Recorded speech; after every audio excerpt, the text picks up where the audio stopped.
All right. We'll see if this is working in just a moment. Hopefully we'll start getting some people in here. And then we can go from there. Once we get some people in here. Oh.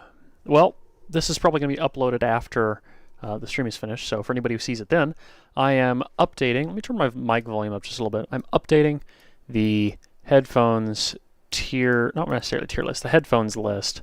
And I'll be answering questions. You know what? Let me add that to this also. Q&A plus updating headphones list. There we go. Perfect. So if any of you guys have questions, let me see what my audio sounds like. Yo, yo. Do I have sound? Is it working? Yeah, seems I've got sound. Sweet.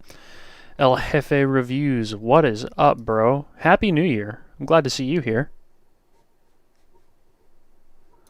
All right. Where do I put the KPH30i? Why did I know that was going to come up super quick? Okay. That's a good question. KPH30i. Okay, truthfully, somewhere in here with like the SR60 or SR80, I love the KPH30i. It doesn't quite compete with the super high-end stuff, but like it's amazing for the price. I think everybody should have a KPH30i. Hello and Happy New Year. All right, so here's what I'm thinking. I'm going to do a couple things. I'm going to put in here that this is now live.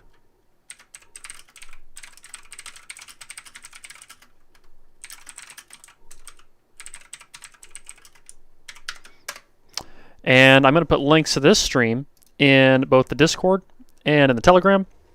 And then we will get this thing going. We'll start updating things. And that's that. So let me put this in a couple chats real fast and we'll get things going. Zemafo Tour. Okay, here's the catch. This is under $1,000. This whole list is under $1,000. Well, that's not right. Let me... Oh, there we go.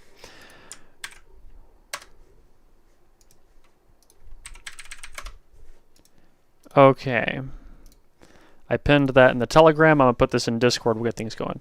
This whole list is under $1,000 for a couple of reasons. One, I think that's like where the vast majority of people are going to be spending their money is under $1,000 for headphones. So I feel like that's where they get the most utility. But also, I want to avoid a conflict of interest by going to the super high-end ranges.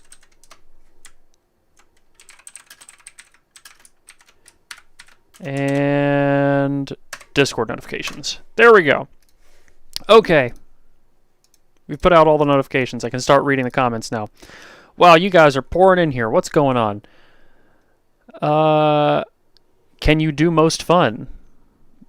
That's arrangeable. So here's what I'm thinking. I'm actually thinking about going through and adding in a couple things. I want to add in categories based off like detail and the tonality of it, which I guess is more of a preferential thing if I like the tuning or not, comfort, things like that, and then we can use that to rank it rather than just the sound quality. But then if you want to see which one sounds the best, you can look and see detail or whatever. What do I think of the 599? Is the 560S a real upgrade? I would consider the 560S to be an upgrade from the 599 as far as frequency response is concerned. I've got it hanging right here. It hangs on my camera. I love these things to death. I'm using the 6XX right now because I have this mod mic attached onto it. Wow, this is a lot of questions really fast. Okay, I gotta go start at the top, work my way down. Zoom in on the list if you can. Oh, is it really low resolution? I'm sorry if it's really low resolution here. I can kind of zoom in a little bit like that. Maybe that helps. Let's get it like that. It ain't perfect, but that's a start. Okay. More questions. Where were they? I lost my place. Did I ever try the original HD800? Yes. I had the original HD800, and I had it with a Super DuPont resonator mod. I would say the T1 is brighter in the upper treble, but the HD800 is a lot brighter at that 6K peak. Between the two, I find the 6K peak to be more grating, but it does have much bigger soundstage than the OG T1. So it depends on what you're looking for. A1000Z. I'll have to think on that one. I could include that in the list, though. Opinion on Bowers & Wilkins P7X or PX7. Truth be told, I really haven't liked many of the Bowers & Wilkins headphones, as unfortunate as it is. I love their speakers. Bowers & Wilkins makes amazing speakers. I love their speakers, and I've had many of their speakers, but their headphones have never done it for me. It could be a subjective thing, but there's never been anything that attracted me to their headphones.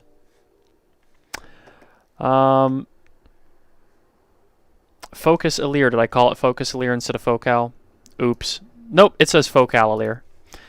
Focal is the company, Alere is a headphone. I don't think that it's super great tonally, but it does have pretty good details and dynamics, so that's where it fits on the list for me.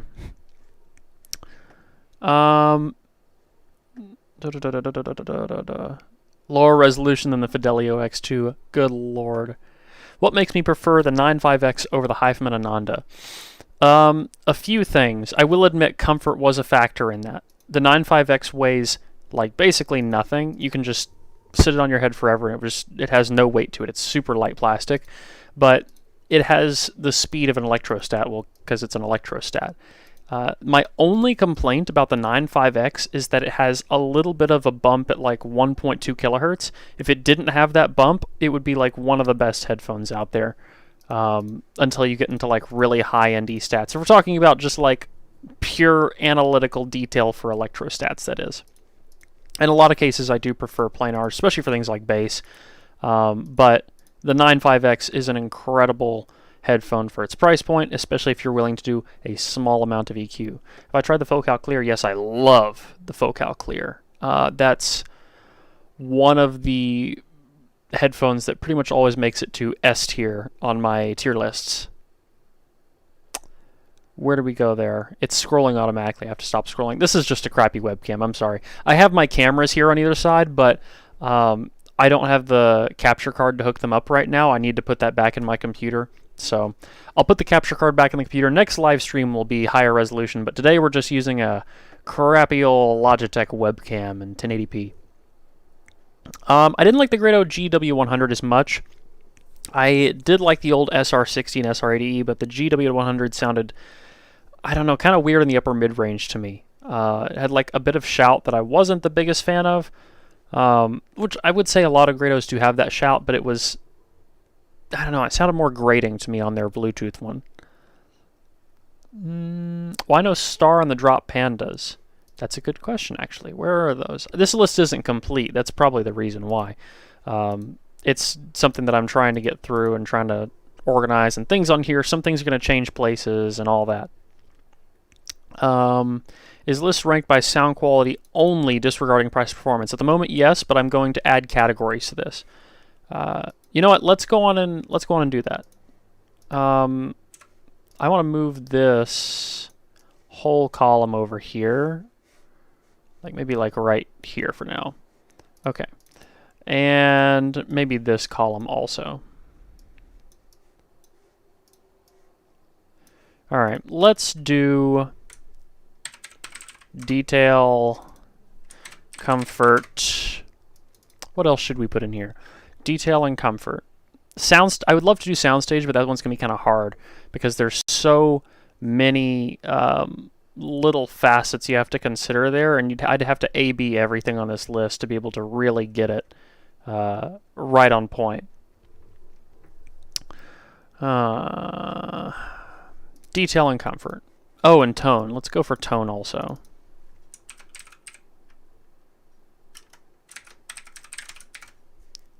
Okay. Now the next question is, how should we scale this?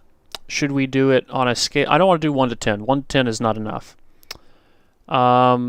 Maybe 1 to 20 for each category, or 1 to 50.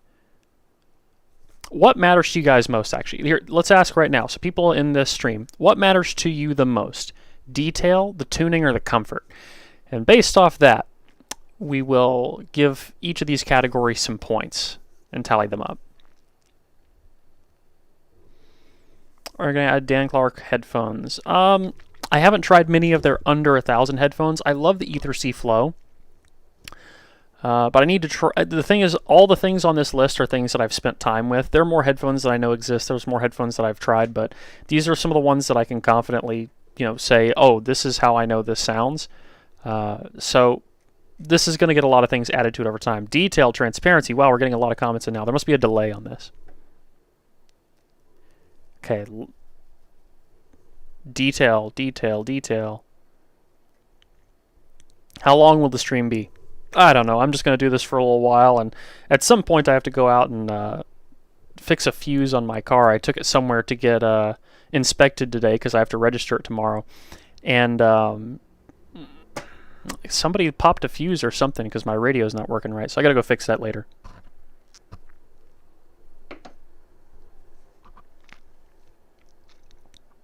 Okay, a lot of people seem to care a lot about detail. That's the one I'm seeing the most. For me, comfort is a really high priority, but you know what? Okay, let's say this. Maybe detail will do a scale of 0 to 20. Or maybe 0 to 25. Tone tuning, maybe something like that also. This can go back and change. This isn't set in stone. If you guys all disagree and think I'm crazy, then I see a bunch of comments. We'll change it. We'll do it different. Because this list is for you guys, not for me. Comfort, how about a scale of 0 to 15? I'm going to put dashes back in all these. I think dashes would look nicer. There we go. So 25 points for detail, 20 for tone/tuning, 15 points for comfort. Yeah, the Lexus. I don't know what it is. I think a fuse or something popped on it. I can turn the volume knob, but nothing happens on the radio now. Ridiculous. So, just happened when I got it inspected today. They plugged up to the ECU and did some other stuff. Metal 571 is here. After a certain price point, comfort should be assumed to be very good. I agree with that. The downside is comfort's very subjective. Some people hate the comfort on these and find them really clampy, and I think that the 6XX is one of the most comfortable things on the planet. My dog's back there, by the way. I don't want to yell too much or wake her up. All right, so let's get into this. This list. Now, I'm gonna make another point real quick. There are headphones better than the things on this list in higher price points. So if I give something a 25, it doesn't mean it's the most detailed thing on the planet, but it does mean that it's probably the most detailed thing under like, $1,000, which is where this list stands. As far as detail goes, I think that is probably going to go to one of these two for the most detailed on this specific list. I'd feel more comfortable giving that to probably the 95X is the most detailed on this list. And probably the Alex right behind that. I might go back and change this. Don't immediately say, oh, you said this. Give me a minute. We're going to go through and do things. I'm going to go back and be like, oh, you know what? That needs to be right there, and mix things back up a little bit. This is a process. I got to see it, Compatible stacks. Well, that's interesting. We should do something about talking about how hard they are to power to. Maybe I'll put a sensitivity section in here later. You got a Diana V2. Nice. I was sitting around. This was my New Year, by the way, last night. I was sitting around with these on my head, just like going through and listening to all my music. I see this guy right here. 600 series gives him a pain on his ear. But for me, I can just wear them all day. So people are different. Ears are different. Okay. Hey, you subbed to my channel from the LTT video? Thank you. It was really cool working with those guys. I've kept up with a few of them here and there. Jake and a couple of the other guys. They're pretty nice. Hey, new record day. Whoa! I said this. How's it going, Ron? You and Josh were messaging me a lot earlier, and I missed all of them. Something about the Madagascar soundtrack, I think. Excellent. Have I made anyone else cry? I hope you mean with headphones. Yeah, I mean, like a lot of the... I'm wearing the 6XX right now for the person who just asked. I mean, a lot of people I think that have tried the crazy stack out of my friend group has had emotional experiences with it, but I'm still obsessed with that giant headphone. Okay. LC2 Classic. Let's give that a... Gosh, for detail. Ananda's pretty far up there for detail. I'll put that at a 22, maybe. Actually, on this list, I feel like detail is right there with the LX. I just don't like the tuning as much as I like the LX, or dynamics. If we're considering dynamics in detail, I'll give it a 22. Okay. I'm a 3 out of 10 on comfort. Gee, thanks. Anything you can say good for poor people under $200. Yeah, there's a lot of great stuff under $200. I still like these a lot. This is the K361. I've been talking about it a lot recently. I did open it up right here and add some more foam in because it was a little bit stiff on there.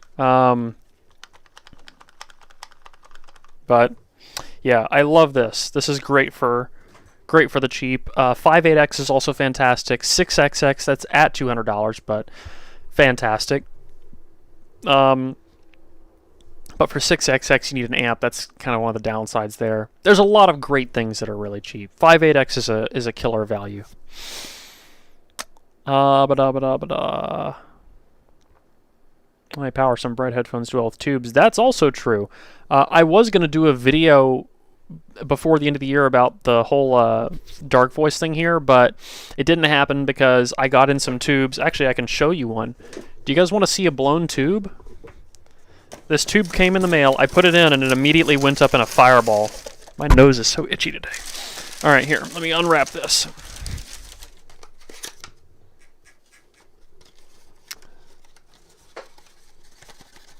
Come on. Oh yeah, Tiger 300R, great at $200 also. Look at that. Big plume of white in there. It didn't damage the amp, and it didn't damage my signal chain, DAC, anything like that, but this thing, I just saw a big inside there, and that's that. But usually when something like that happens, it's because the vacuum seal is broken and oxygen gets in here. So just like a light bulb, if there is oxygen in there, they will burn up very fast. I have a question about the Diana V2. Does it come with a DMS mod for the pads? By default, no. You could request it if you want it.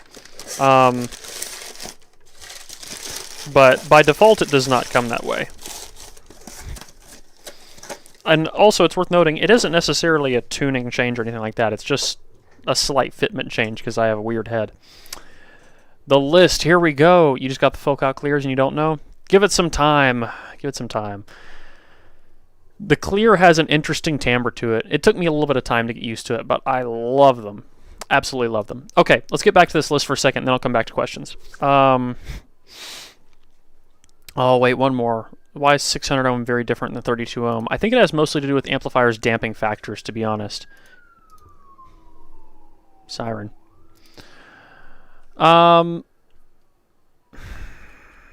Maybe a 20 for detail on the LTD2 Classic, but it does have pretty good tuning. I would give that like maybe an 18 for tuning. Probably the same for the LX, because the LX gets a little bit shouty sometimes, but the dynamics are just great. Maybe 16 or 17 on the 95X. The 95X is just a monster for detail, but it does need some EQ in that 1.2 kilohertz range. I'm going to go back and change some of these, but this is where I'm starting. 560S in terms of detail, we'll get there.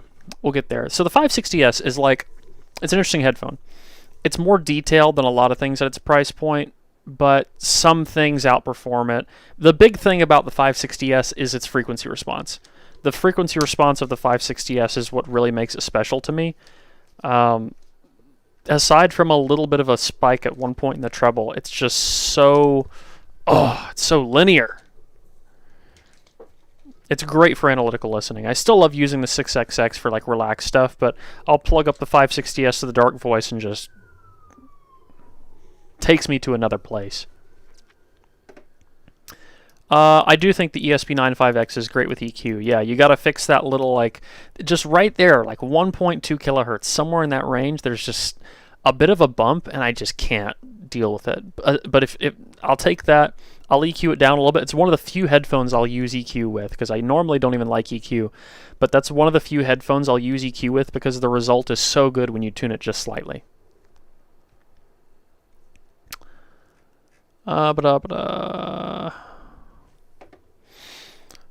Cost memes. Okay, back to this. Tuning. The tuning is my biggest problem with the Ananda as well. I think it's tuned slightly better than the 95X. You know what? Let's redo this a little bit. I'm gonna move the LCD2 Classic to a 19 and put this at 17, this at 16. Okay, there we go. Because the Ananda sounds a little bit metallic for me. Not really bad, but just a little bit. I just like things to be a hair warmer than that. A little bit less of that hyphen, and there's like the scoop and the spike back to back, which isn't bad. It's not bad, but why is 9600 above the 9500? I thought they were essentially the same. The tonality is different, and it's still grainy, but the treble is a bit less forward, so the grain isn't as like murderous to my ears. So I liked the 9600 a lot more than the 9500. Does burning in a headphone help or not? If so, what's the best way to do it? That's a rigged question, but you know what? Let's talk about it. Okay, burn-in is a very controversial subject, and there's a few things to consider there. Anything that moves is going to break down with time. So if you think you have, let's say you have any sort of elastic material like the surround on a diaphragm, let's say that diaphragm is moving up and down and this surround is moving a lot. As it moves, yes, it's going to stretch, it's going to change, things are going to become easier to move over time. That's why if you take a pair of headphones like 6XX, that's brand new compared to a pair that's been used for 5 years, the pair that's been used for 5 years is usually easier to drive. At the same volume level on an amp, you can actually get just like a little bit more volume out of the headphones because the drivers wear out over time. That's why things also break over time. There's a big common misconception that burn-in is always positive. Any driver is going to change some over time. That's just how it is. Any driver is going to change over time as it wears in.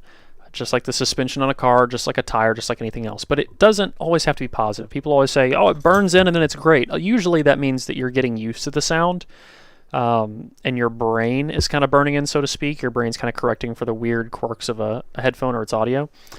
The headphone isn't always getting better. In fact, I would say that it's very likely that most headphones are changing as they're wearing in, but like I said, I think it's a common misconception that they get better. I think they just slightly change over time. If anything, the biggest part of burn-in is actually pads wearing in. On Bayers, on Sennheisers, the sound very significantly changes as the pads get more and more worn in. What do I think about clipping? Can EQ damage headphones? At really high volumes, certainly, but I don't know. I think it's just good to avoid clipping in general. I think it just makes things sound bad. Headphones are really durable these days usually. It's pretty hard to blow up a headphone unless you just have it cranked beyond the point of hearing loss. So, my shirts/sweaters link is broken. Oh, I'll have to check on that. I don't know why. Haven't heard 560S metal. I'll send you the 560S if you'd like. And I would love to borrow your DT770. There we go. I'll send you a 560S if you send me your DT770. Perfect. What software do I use for EQ? Well, EQ APO and Metal 571 got me into PCQ, but if I'm not using that, then I will also use a mini DSP 2x4 in line in some RCAs. That way I can just swap it in and out really easily. If I'm like listening on vinyl or something and I want some sort of a EQ, I'll use that. Does DT1990 handle high volume well? Depends on what you're saying by high volume. I mean, to me personally, yes. I don't listen very loud though, but it gets louder than I would like anything to be before getting to distortion. I've known people though that would crank headphones to the point where the drivers would bottom out and that's just like, I just don't recommend doing that. That's just too much. It's too loud. Got the Focalilegia. What's your impressions? Okay, so I can't give a full review on the Focalilegia because I haven't had it at home, but I tried it at shows, and I think it's a pretty cool sounding closed-back headphone. I think it sounds good. I don't have a lot of opinions about the soundstage or about the imaging, but detail seems nice. Tuning was a little bit interesting, but I kind of liked that the bass was pretty linear on it. A lot of closed-backs have boosted bass, so I'm glad that they kept it kind of linear. But yeah, Alegia, good headphone overall, I think, for a closed-back. I like the diffusion they have on the inside of the cup. Do I think power requirement consideration column would be good? I do think that would be good, actually. I won't be able to update all that on stream today, but I will probably go back in and add the sensitivity ratings for all the ones I can. I can't for things like 9.5x because that's an electrostat, which requires an energizer, but it comes with an energizer, so you don't have to worry about that. But for a lot of these, I would like to put the sensitivity of the headphones and the impedance so that you guys can see and compare on there what they may need power-wise. That's a good suggestion, Philip. What else do we got? If I try the Focal listen, I'm answering a lot of questions and not getting a lot done on the list. I'm sorry. We will get through this. I lost where we were.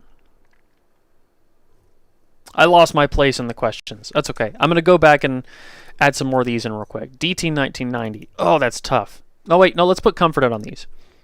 For me, I would put Alex at the top for comfort, but it's not. The 9.5x is a 15 for comfort for me, and so is the 6XX. Where are you? Where are you, 6XX? I know you're in this list. Right there. Those are both 15s for me. I'd probably put the 560S as a 14. Alex, probably a 13 or 14. LCD2 Classic. It would be really comfortable if it fit my head, but I had to move it up 2 hole notches, like actually unscrew the suspension strap and move it up notches and then screw it back in. If I didn't do that, the metal would just sit on my head. So because of that, I'm going to give this one maybe like an 8, because metal bar is not nice. Ananda fits well on the sides, but not super well on the top, and just kind of gave me a hot spot. So I would also give that maybe an 8 or a 7. Probably an 8, because there are things worse than that for comfort for me. Ted, Focal Clear, sounding like they're playing inside seashells with cup hands. Ambience also sounds cup when it's not playing anything. Huh. Interesting. So a couple things for that. One, are you wearing glasses with them? Because I would get that when I would wear glasses, and it would create a little bit of a broken seal. I would also check and make sure you're getting a seal all the way around. You might have to pull them up or down a little bit, forward or back, and make sure you're getting a proper seal on. If you don't get, stumbling over my words, if you don't get a good seal, then you can get a little bit of that seashell sound. That said, it shouldn't sound too much like that when you're playing music. Maybe amp pairing, but I would suspect that it probably is a broken seal that is giving you that effect. Hey, Crin's in here too. I've seen Crin's graphs on Linus Tech Tips videos and on Snazzy Labs videos. He's getting up there in the world. Those graphs are everywhere now. That was smart for him to measure and put out the measurements of the AirPods Max nice and early. Very good stuff there. And I'm glad that that's going to send a lot more people back to the audiophile community from those mainstream audiences. The Crin has arrived. That is true. Okay, yeah, Roy, you said HD6XX is uncomfortable until it, or 600 is uncomfortable until it loosens up. Yeah, out of the box they're a bit clampy. It does take some time for them to wear in. You can actually take these off, and you can very gently kind of loosen this metal on either side. For some people that helps with the clamp, but for me, I've had these headphones for years, so they're just kind of a part of my head now. Yeah, the NDH20 isn't that comfortable. Are we making a Doug score? Oh god, we are kind of making a Doug score, because that's my first name. Are there any electrostats that I've tried besides the 9.5x? I've tried a ton of stacks. I liked the what was it? I can't think of what they are. The ones that look like boxes that have the drivers on the front facing in. Those are pretty cool. Why the limit only 1K? Because a lot of people are buying under 1,000, and because I also work with a headphone company that is in the $3,000+ price range, and I don't want to have a conflict of interest by giving opinions on headphones that are too close to that price point. Maybe I'll eventually raise this to 1,500 or 2,000, but for now it just seems safe to stay out of that range because I want you guys to, you know, get as honest and unbiased of an opinion as I can possibly give you. Call it the DMS core. Good lord. I have tried the Meze Empyrean. Yes. The box stacks are called the Sigmas. That's right. I did try this. That was the one that I liked. I tried the L700s, the L300s, I think it was the L300s, a bunch of other ones, and the SRs, the 007s, 009s. I liked the Sigmas, though. Tell us we are broke. Come on. Okay, look. I spend all my money on headphones and audio gear, but a lot of, you know, this stuff is able to come through because I use the Amazon affiliate links, and, you know, I run ads before the videos and stuff like that. That makes it possible for me to go out and, you know, buy stuff and be like, hey, this is what I think about this thing. Because, you know, I feel like, yeah, there's other people that do it, but I enjoy it. I like trying things. It's something that brings me joy and, you know, kind of makes it sustainable. But for a long time, I wasn't using Amazon links and I was just buying everything 100% out of pocket. And it was just like absolute nightmare for my bank account. It still kind of is, but, you know, this stuff does help. What headphones do I mix on? Usually the best thing to mix on is speakers. When I do mix, I bounce back and forth between a lot of headphones. I use the 6XX not for mixing, but for microphone placement because it's got 0 soundstage and it's just a great reference for microphone placement. But I like using the 560S and R70X in my mastering chain. I think they're really good for tonal balance, but I bounce back and forth between a lot of headphones and a lot of speakers when I do a mix. The ones that I did recently, over the past 6 months, I did use the 1266 with, but that's not necessarily financially attainable for the average person.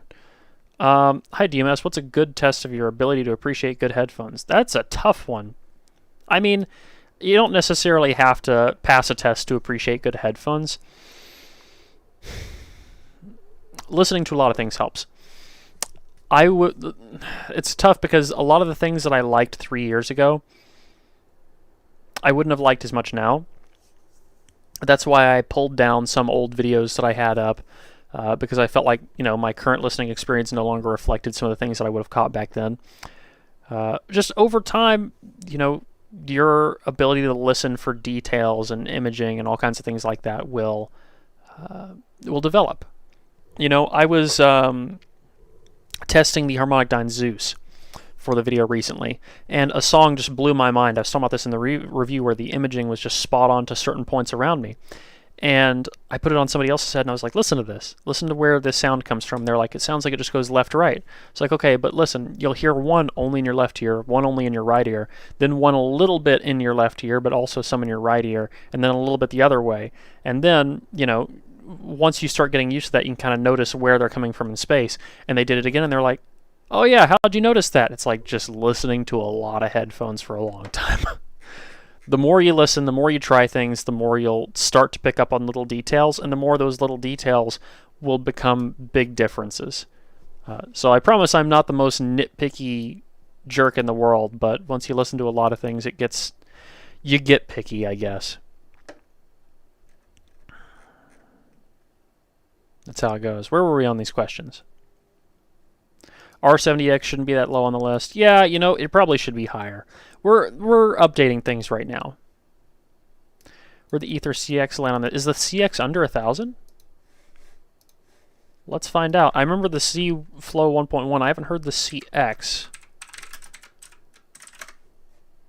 I need to listen to it before I can give you a solid opinion on it. I'm Googling it right now, what the price point of that is. $750. Okay. Well, I guess I got to review the Ether CX then and see how it compares to the CFlow 1.1.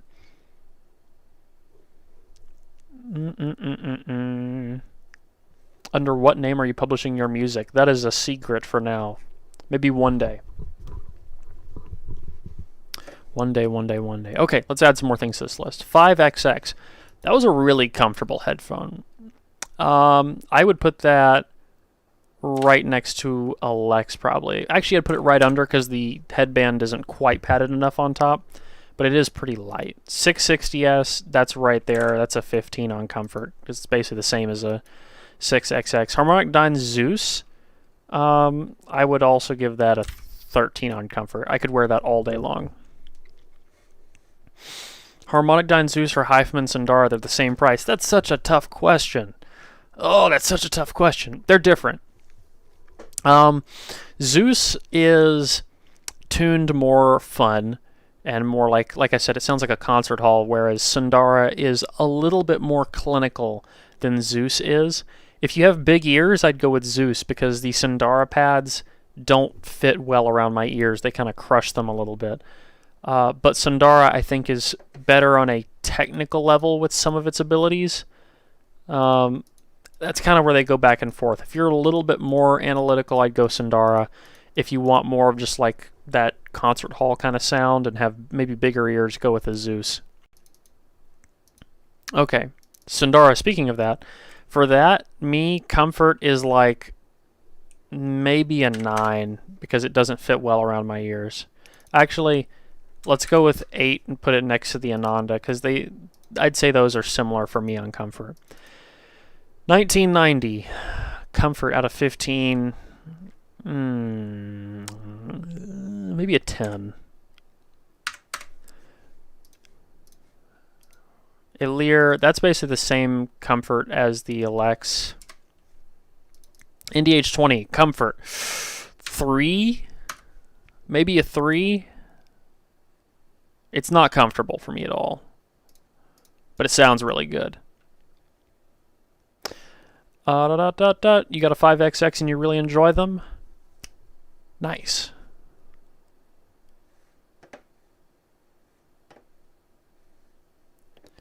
Hey DMS, hope you're enjoying 2021 so far. Thank you, John. I am super enjoying 2021 so far.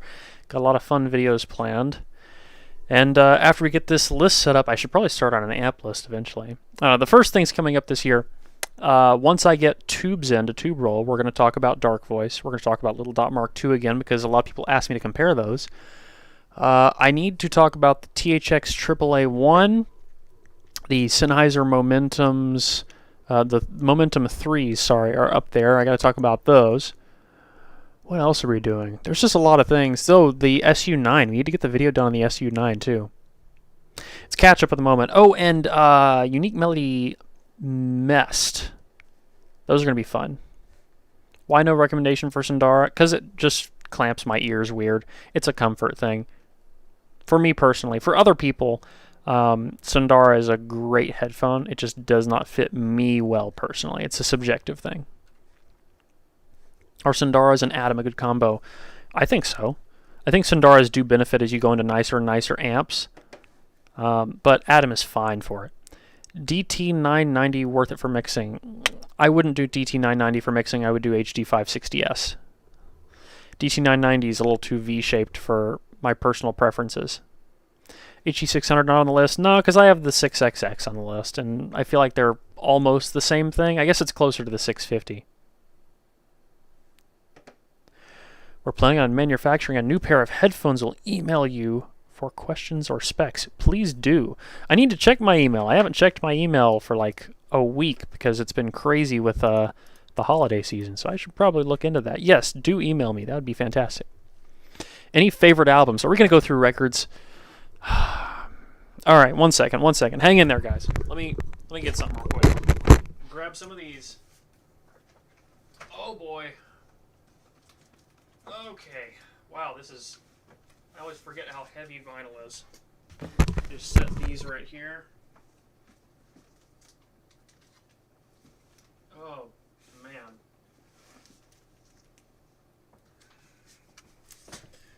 Okay.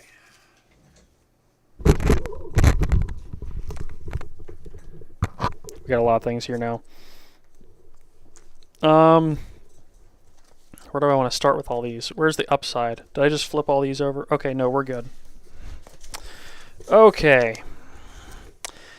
Here's some of the records I like. This is like the shelf of either things I like or things I need to listen to soon. Let's go through the list. Cecile McLaurin-Salvant, Dreams and Daggers. Amazing jazz album. There's some live tracks on here. It's just really, really, really good. Did I just flip all these on their side? I think I did. Is that right? Is this facing the right way now? Nope, we're backwards. Wait. We'll come back to that. Okay, here we go. Here we go. No Pressure. This one just came in. New Logic album. Which one is this? Oh, Woodkid S16. Lots of strings and some wicked bass in there. But mostly I love the strings and vocals on this. If you want to know what this album is all about, listen to the song Reactor by Woodkid. Very bone-chilling song. Dark Side, everybody knows Dark Side. That is in this stack. Bon Iver, I can never remember the name of this specific album. 22 A Million, that's what it is. Bon Iver's 22 A Million. Mac, Circles, love that. This is the new Glass Animals album, Dreamland, and I think here we go, right next to it. Glass Animals Zaba, the one with Gooey on it. Everybody seems to love that. I could go through a lot of these, but you know what? I'll just list them off real quick. The Divine Feminine, the Mac album. Cecile Salvant's Dreams and Daggers. This is I, Bon Iver. We got Faces, the Mac album. We have Blood Bank, the live Bon Iver. Alt J's Relaxer. Random Access Memories. Daft Punk's Alive 2007. Radiohead. We got Radiohead. Amnesiac. Watching Movies with the Sound Off, Mac Miller. Swimming. An Awesome Wave, Alt J. The Tyler the Creator Igor album. I can't remember the name of this album. It's the Billie Eilish one. I think it's Where Do We Go When We Die, something like that. It's got a couple good songs on it. Limited edition. Damn, Kendrick Lamar. Love that. This is just a random one that showed up in my mail. I haven't listened to it yet. The Kanye West Jesus is King album had a couple songs on it that I actually really liked the production on. Frank Ocean. And this last one I haven't listened to yet either. I'm going to put these back on the shelf, but there's just a few things that I've been listening to recently. Oh boy, this is a lot of records.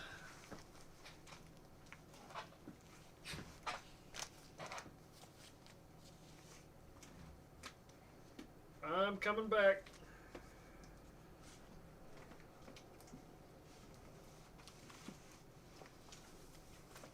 Okay. We're good. We're good. I got them on the shelf. What kind of comments did we get while I was on there? I missed that. Let's see.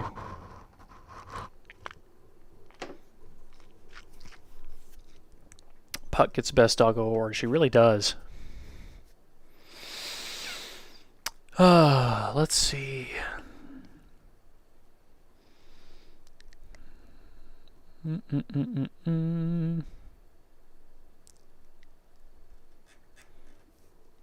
Hey DMS, love your reviews. You have a similar preferences to me. Nice. Any recommendations for a multi-headphone stand for an ever-growing headphone collection? Oh, that's tough. Well, this is a single headphone stand, but I can usually fit a couple things on it. Like, it's about this size, so I can usually fit like 2 or 3 on there, but it ain't perfect, but it's a start. What I do personally is I just have a wall, and I just have a bunch of coat hangers, not coat hangers, I guess they are coat hangers. Hangers for coats or towels on the wall. And I just have headphones and their cables spooled up and on there, and there's just like 20, 30 headphones on the wall there. Once you get a lot of headphones, it's hard to keep up with. But I don't have many multi-headphone stands. Z uses yoga blocks. Honestly, that's not a bad idea. They are a pretty good way for storing headphones. It's a lot of records. Are you going for a world record? Haha.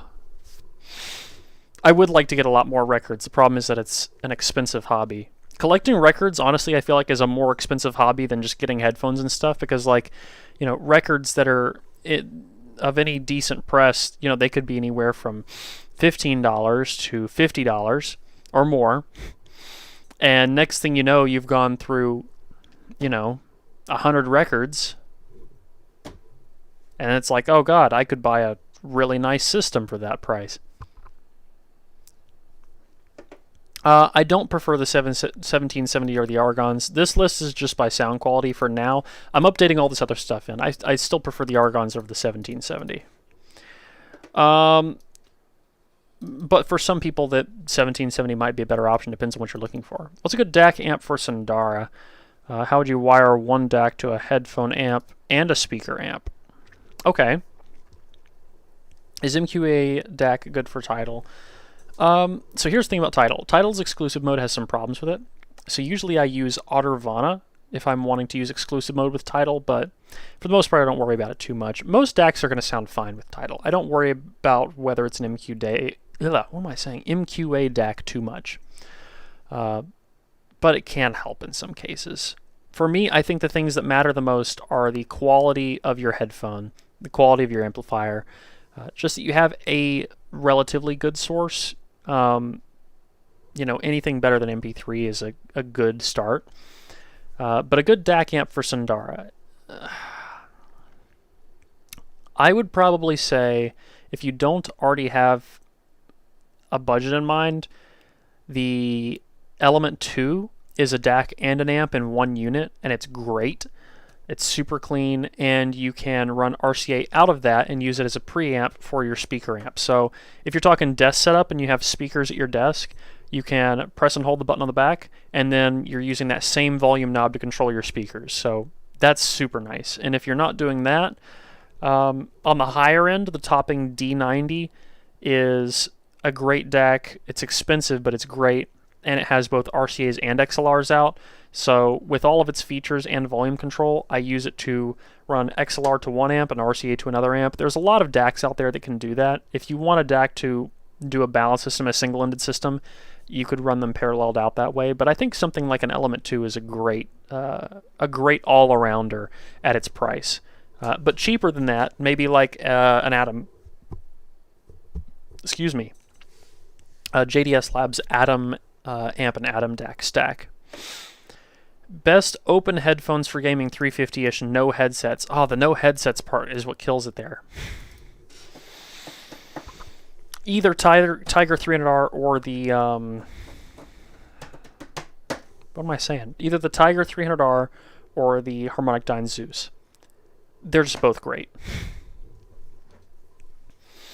But if headsets were included, I'd say the PC38X. Where did I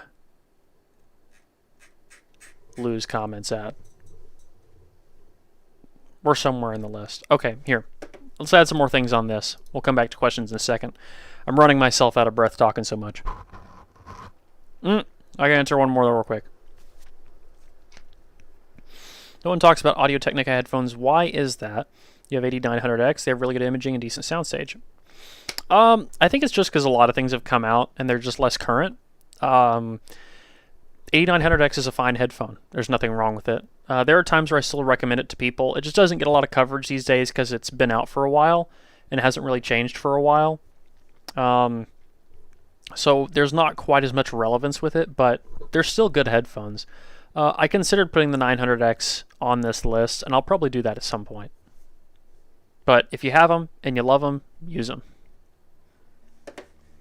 Best entry point to audiophile stuff. You got a pair of 598CS. That is a great point to get into audiophile stuff. I mean, it's an open back headphone that's tuned a little bit more fun, but, you know, still really decent for its price.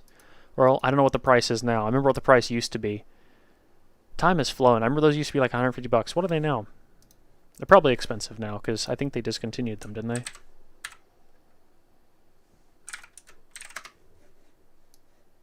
Oh wait, the 598CS isn't open. That's a closeback one. I was thinking of the SE. My brain's all over the place. Here, list. I'll do the list, then I'll come back to questions. Okay. 1990. Tone. A little bit V-shaped if you're using the B pads. A little bit less so with the A pads. Either way, it always leans just a hair bright. Tone tuning. Maybe a 17. But for detail, probably 19. No, yeah. Because I'd put it right there behind the LCD2 Classic. Same thing with Sundara, probably 19. But for that one, 17 on tuning. Actually, I like the tuning in the Anandai hair more. That's tough. We'll come back to it. Any chance of reviewing the Army ADI2? Yeah, somebody actually just messaged me and was like, hey, can I send you my Army ADI2? So, you're in luck. I'll be doing a video on that. Zeus detail. 19. Tone. I like the tuning more than the Sundara, I think. So, I'm going to say 18. 660S. It's not quite as detailed, but it has really good comfort and really good tuning. Maybe a 17?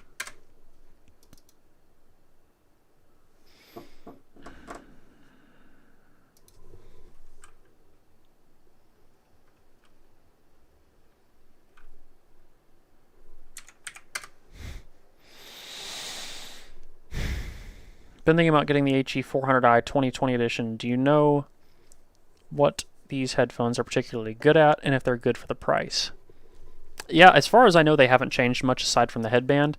They're just a relatively linear planar. It's a good headphone if you're wanting to get into planars on the cheap. So they're fast. They are a little bit tinny, but that's okay because it's not a super expensive planar. It's not a bad headphone. If you're thinking about it and you just want something detailed for the price, sure, HE400i 2020 is a great headphone. And you can pad swap them and get more bass and things like that out of them. Okay.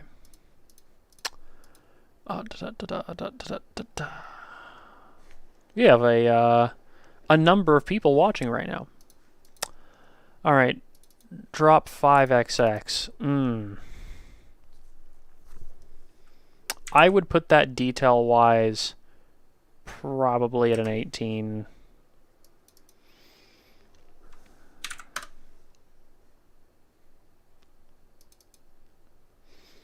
$560S. It's not crazy detailed like some of these, but it's just so good on tuning.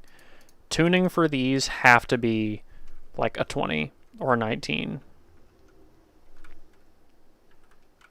I'm going to put 20 on them just because they're like the most linear headphones on this list. Detail. 0 to 25. Probably a 16, maybe 15.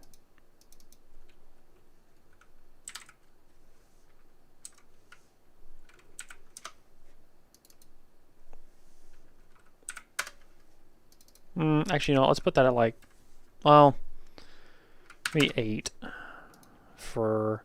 Wait, wrong headphone. That's supposed to be on the Elir. 6XX detail-wise. This is the thing about the 6XX's detail. It is super warm and it has a veil to it.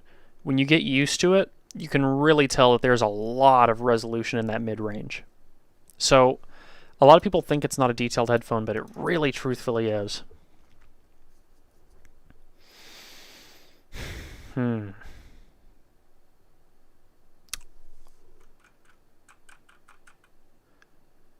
put that at a 16 also, probably. Maybe 17. Actually, you know what? I'm going to put that at a 17. And then for tone and tuning...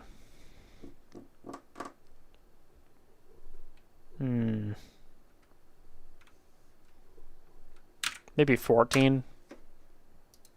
Because it's... I love it, but it is rolled off on both ends, and people do complain about that.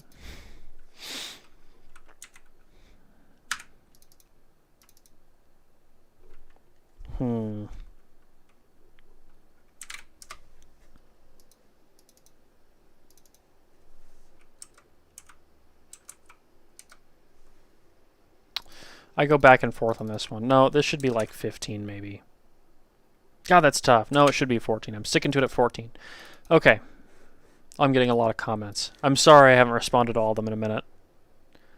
Hey, Matt, you gave me $1. Thank you. I appreciate that. Oh, any thoughts on Focal Radiance? Not yet.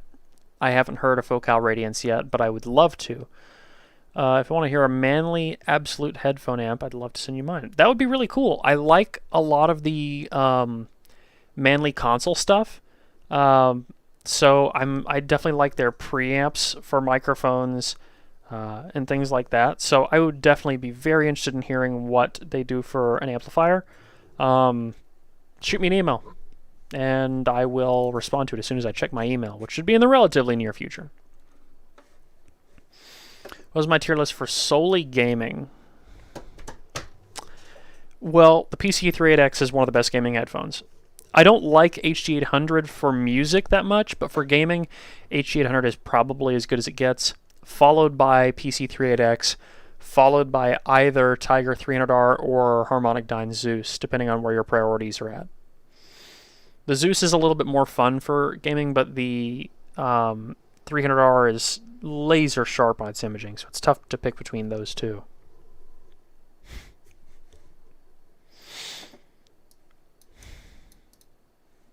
Okay, let's keep going. Let's keep going.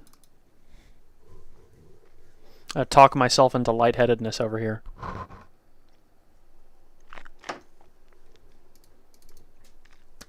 All right.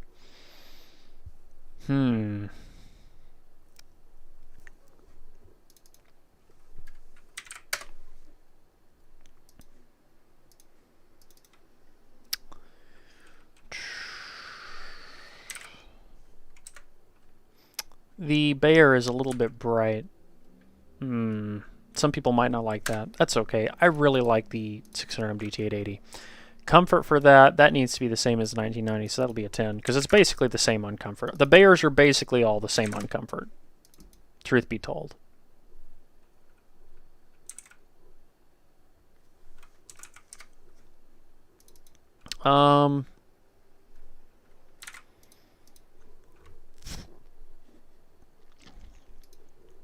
Okay. Edition XX, detail, yikes.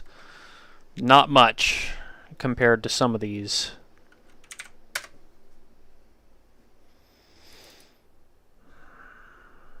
Where's Ananda on that? That's 17. I'd probably put this at like a 14. And then fit on this is similar to Ananda but worse, so maybe a 5 for comfort. 1770 is pretty detailed. I would give that like a 17 on detail. Maybe higher actually. Maybe like a 19 for detail, but maybe 12 or 13 for tuning. It needs to be lower than that, 12.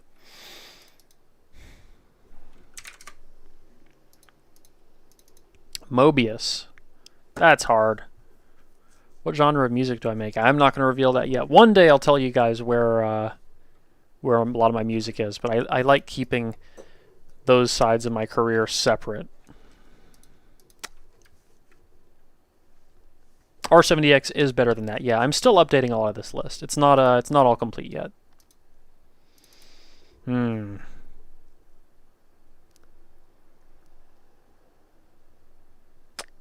detail for Odyssey Mobius.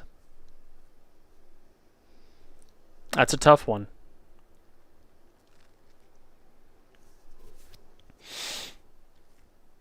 That is a tough one.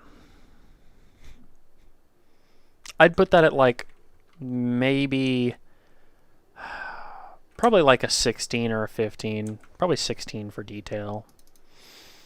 The tuning, that's tough because you can change the tuning on it. I'll give that one a pretty high score on tuning because you can change it however you want to. There's options in there for it. Like, what am I doing? 20? Maybe not 20. Maybe 18. Comfort, though, that one for me was probably a 4. I just couldn't wear it for long. K361, low detail. That one's probably like a 10. Actually, probably less than that. If we're talking 0 to 25, it's like a 7. But tuning on the K361 is easily a 19, I think. And comfort, I'll give that one a 14.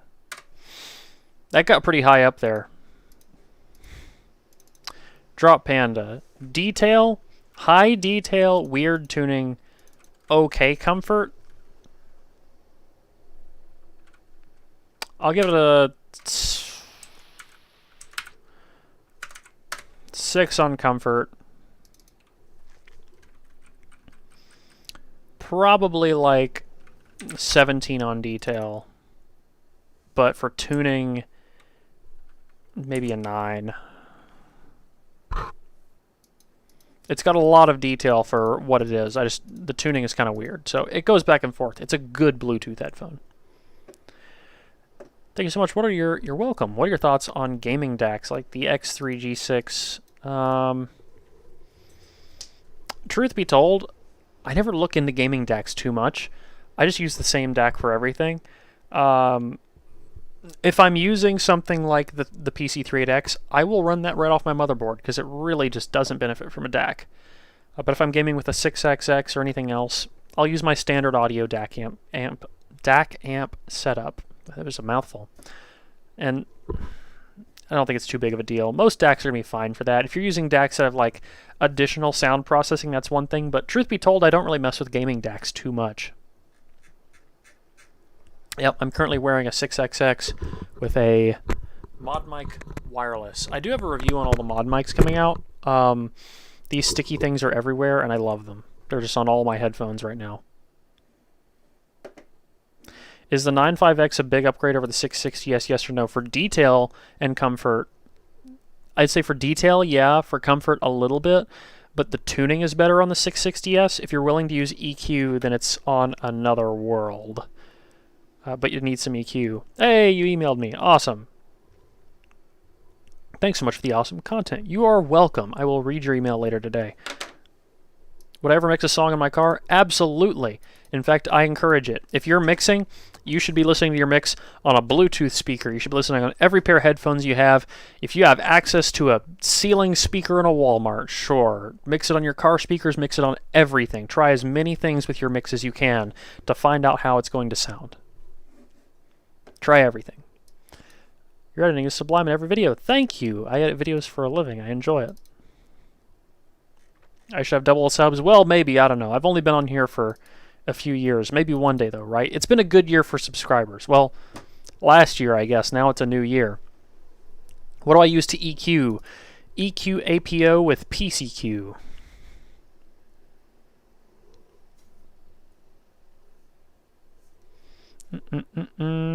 Okay, let's fill this out more. R70X.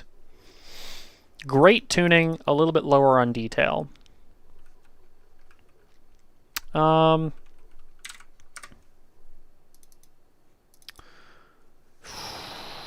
Maybe 16 or 17, that's tough.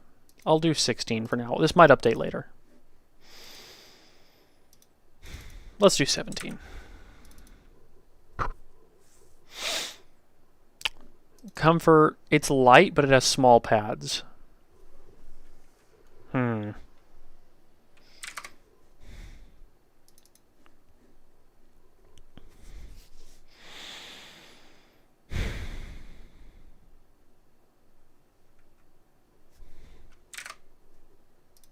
Argon. Great on comfort. Some people don't like the tone, but I kind of like the tuning of it. It's a fun tuned headphone.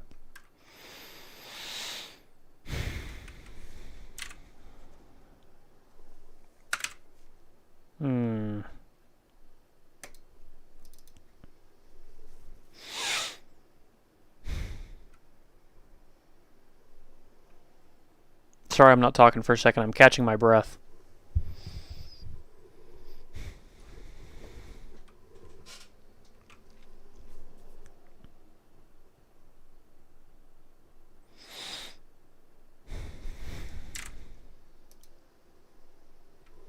Something you'd really want to review but haven't been able to.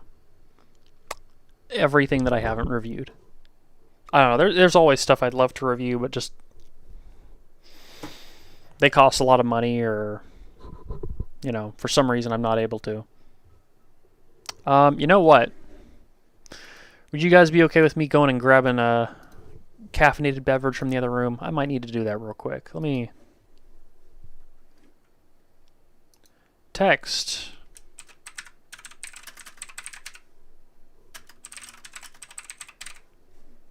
There we go. I'm putting this text on the screen that says I'm grabbing a drink from my fridge.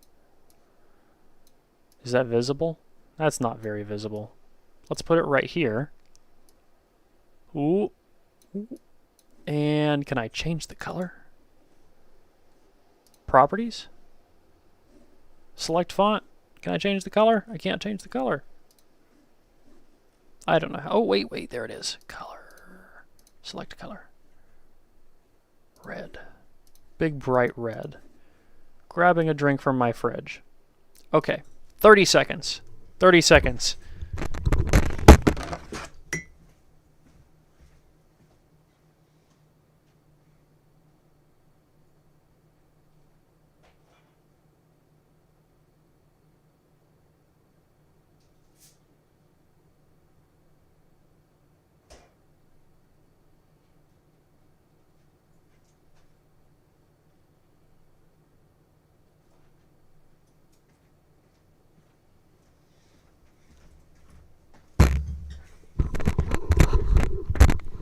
Okay.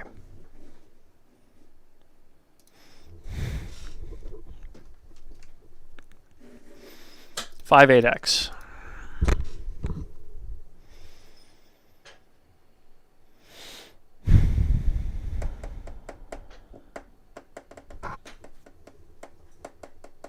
Yeah, I should probably do a separate category for timbre, because timbre is just great on the 5.8X. 32 seconds, dang.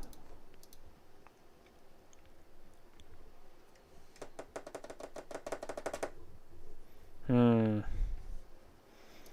5.8X, 5.8X.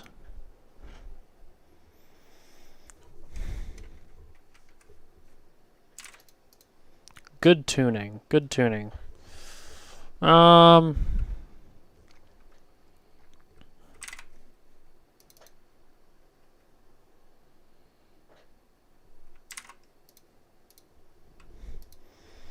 Actually, I should probably put the detail a little bit lower on 5.8X.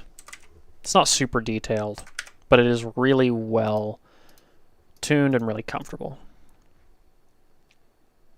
Now, there we go. The Headphone 2020. There we go. Somebody asked about this earlier. I like using 4.4 Pentagon balance. If you have the option to use it, I'd say go for it. It's a great connector. You get the durability, you get close to the durability of 1/4 inch while having the benefits of balance. If your headphone could benefit from a balanced connection, then I'd say go for it. You bought 3 headphones from this list. I'm sorry, but also enjoy yourself.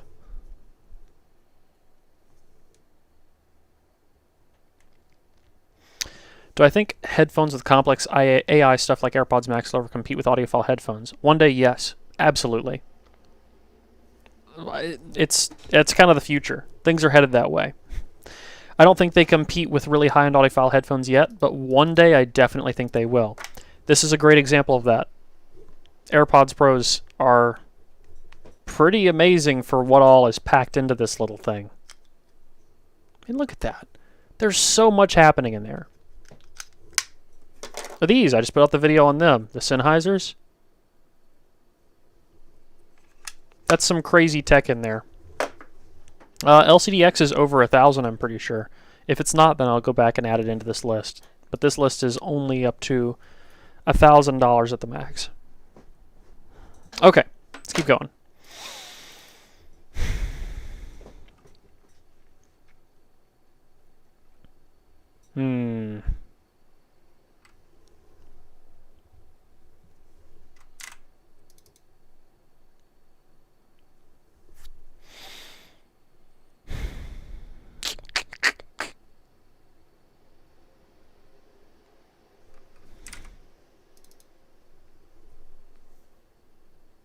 I'm not a big fan of the comfort on this one.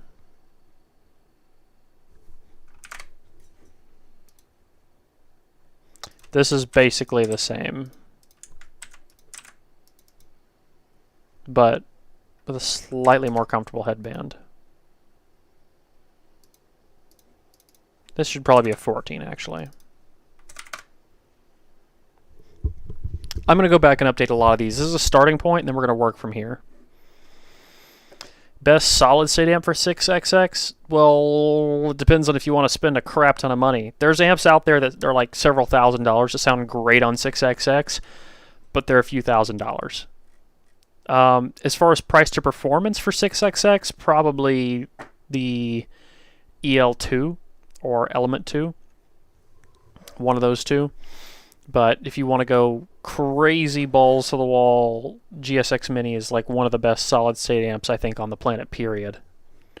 But I'm going to be honest, I just prefer them with tubes. At that point, you could buy a much nicer headphone for the thousands of dollars you'd be spending on an amp. I just haven't heard 770s enough to have that much of an opinion on them for this list, but I'm going to hear a set in more detail soon. No Bear T1 on the list because price. This is all under 1,000. New Year's resolutions? Not really. Just going to keep making videos and doing my thing. Spending less money on food.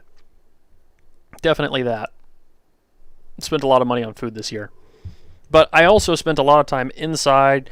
The whole quarantine thing. Spent a lot of time in here, you know, ordering DoorDash while I'm editing videos. So, less DoorDash. Cheaper cuts of meat. Save money. Okay. EL8 closed.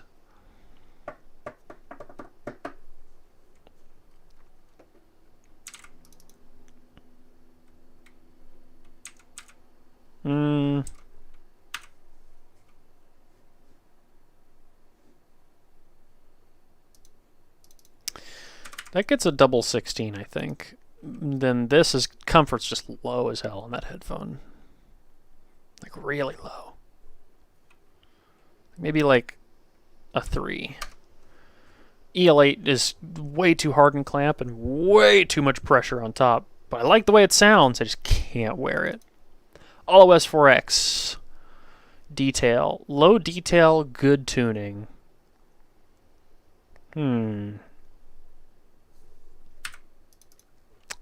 Tuning, let's put this one maybe a 17. Comfort, it's kind of on-ear for me. It's probably the most comfortable on-ear headphone I've worn. It's just not as comfortable as over-ear headphones. So maybe a 9. 9 out of 15.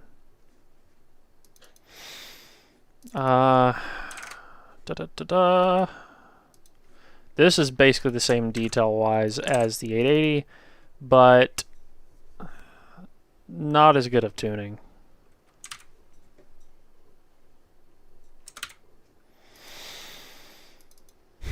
Momentum 3, when you put this in Type-C mode and run it Type-C, the Momentum 3 into a computer, it's really, really detailed, which is surprising. Not super comfortable. I'd give that one like a 7 on comfort. It's a little bit V-shaped, but it's not bad. It's better in tuning than the 99600 ohm, I'd say. So maybe I'll put it right there with it. 13 on tuning. Detail, though. Yeah. There we go. Okay, 38X. Low detail. Actually, probably lower than that. Probably a 7 on detail, but great tuning.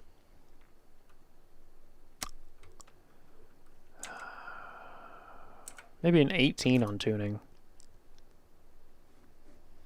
Comfort. 13. It's slightly less detailed than that. It's probably a 6 on detail, but it's just tuned so well. It's so comfortable. It's so good at directional imaging. I love it. AirPods Max detail. Maybe a 5. Tuning. I'd give that maybe a 13. Maybe a 12 actually. And then comfort. 8. 599.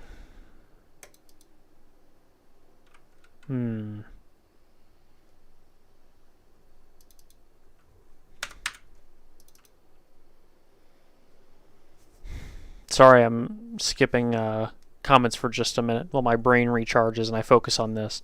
If I don't focus on this for a second, I'll get so far behind. I don't even like soda that much, I just need some caffeine.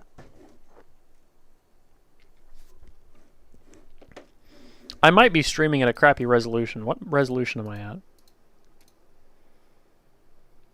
No, it's set to 1080. Well, that should be enough.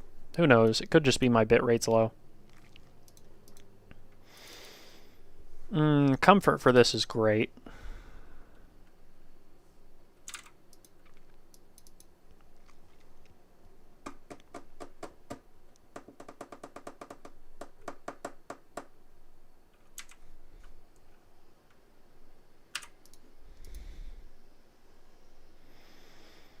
That's tough. I kind of feel like... Yeah, no, I feel like that's fair.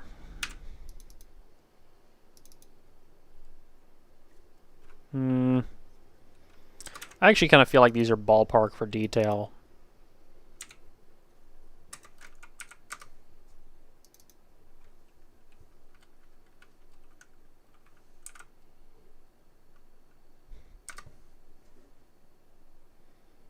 While I'm thinking about it, I'm going to do these.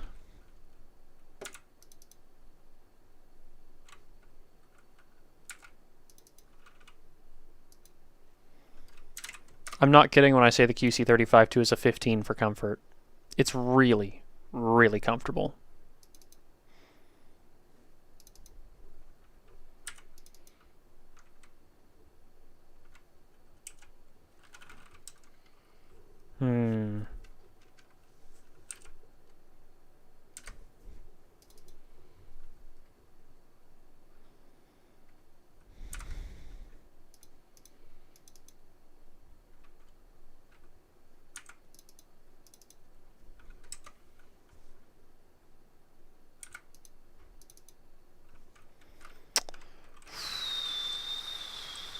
This is so much. Oh wait, here, let me scroll so you guys can see better what's going on. Sorry. 99 Classic. For tuning.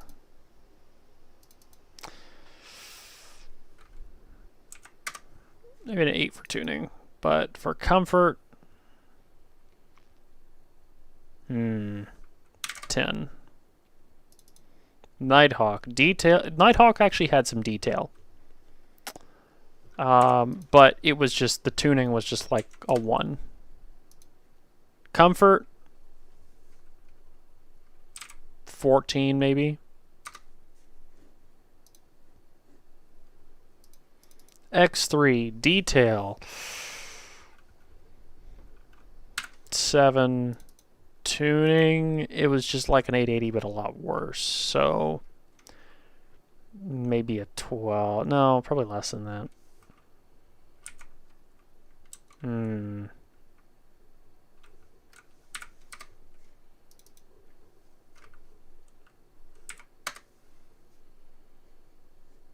Yeah, something like... Actually, the headband, I just remember the headband killed me on that thing. Hmm. Why so low detail for 599 and 700? Well, you gotta remember, this is a 25-point scale under 1,000. Just because something is low down here, it doesn't mean that it's bad. But there's like, you know, this is almost $1,000 headphone. This is almost $1,000 headphone. You know, these up here are producing more detail. Just because I haven't reviewed this 177X. Oh, I forget you guys can't see everything I'm doing. Let me zoom out a little bit more. There we go.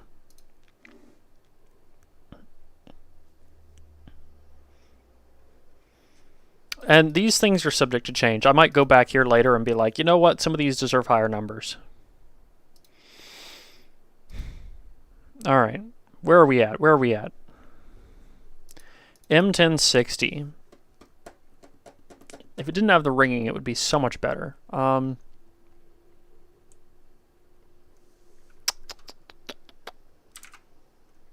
Maybe a 10 for detail out of 25. But for tuning, because it has the ringing, I have to bring it down to like maybe a 9. Comfort, though, I feel pretty comfortable saying that that's maybe a 10. 3.7x. It's just the 3.8x, but not quite as good for tuning. So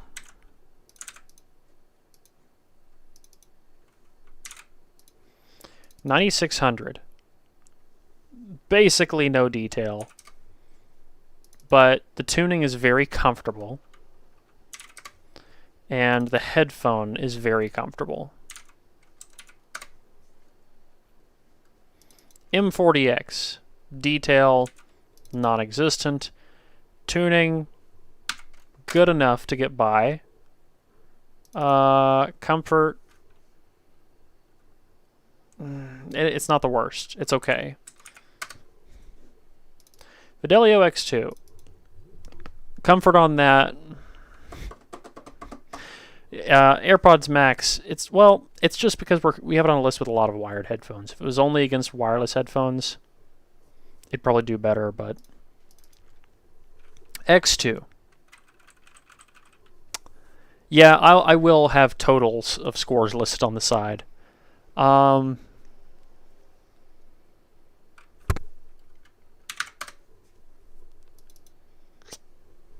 Tuning. You know what? I think that... Yeah. That's about right. Okay. Detail.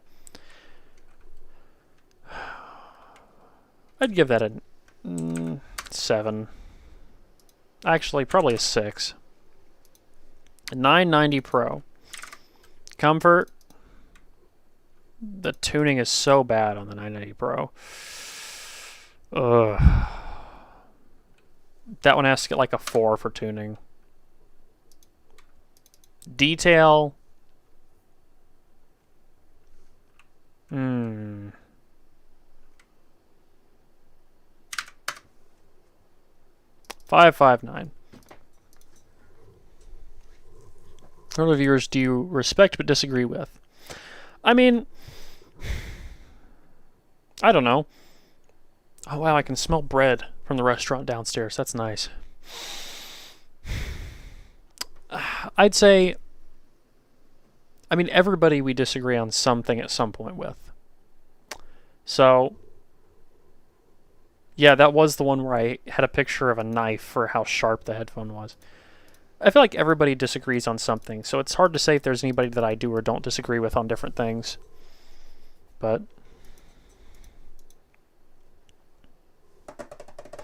I'm probably going to go back later and raise some of these scores a little bit, but this is where I'm feeling for them at the moment.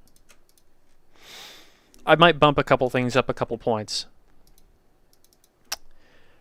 This is basically same thing detail-wise as the 599, but less on tuning.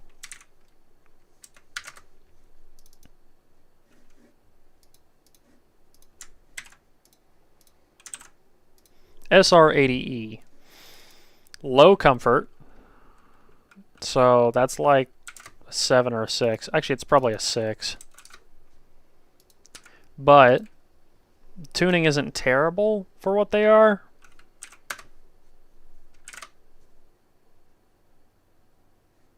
Maybe a little lower than that. And detail. Maybe a 6 on both of these. Civga Phoenix.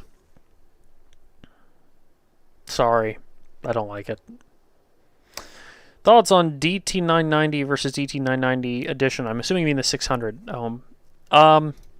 They're different. They use entirely different driver housings. So the chassis that the headphone is on, the ear cups, is entirely different. Different dampenings, different vent systems. And as a result, the 600 ohm 990, while retaining a similar frequency response, is so much less harsh than the plastic-backed 990 Pro. I'm still not a fan of its tuning, but if you like a V-shaped sound, the 990 600 ohm is the better way to go than the 990 Pro. Similar frequency response, but much better results, especially after the pads have worn in.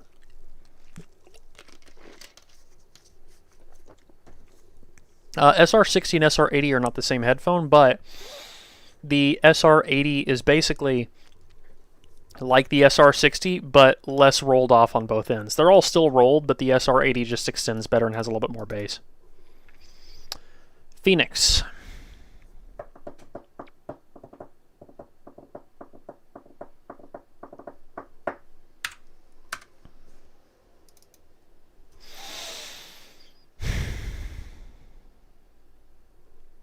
Hmm.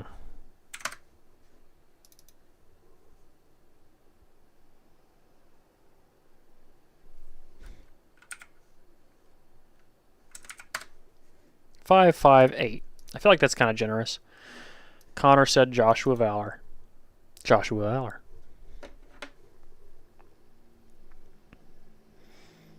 Valor. You know what? That just reminded me of something.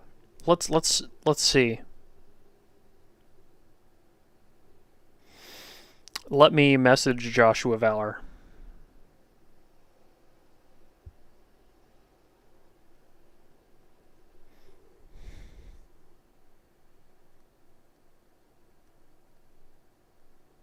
Okay.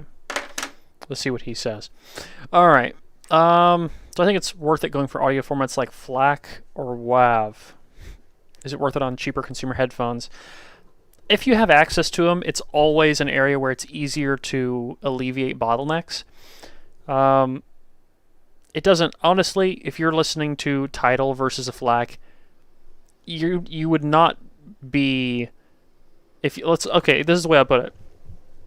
If you listen to a song in FLAC, and then you come back and you listen to a song in Tidal, and you do it like an hour apart, and you didn't know which one was which, I don't think anybody would be able to accurately say which one was Tidal and which one was the FLAC if they listened to them with a small gap in between them.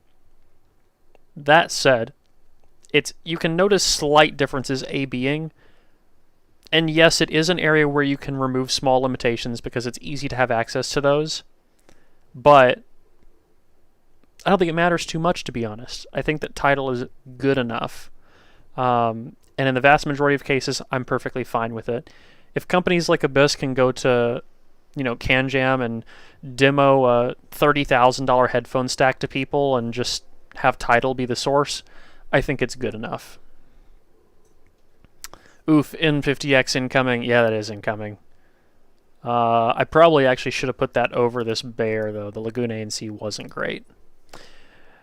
This is very helpful. Happy New Year. Glad I could be of help. What about YouTube versus FLAC? Now, that's a big difference. YouTube doesn't have good sound quality. Absolute favorite headphone under $500? I'm biased, and I'm going to say HD 6XX because I've used a 6XX for 10 years straight. That's probably my favorite under 500. But there's also the 560S. It's between the 560S and the 6XX, probably.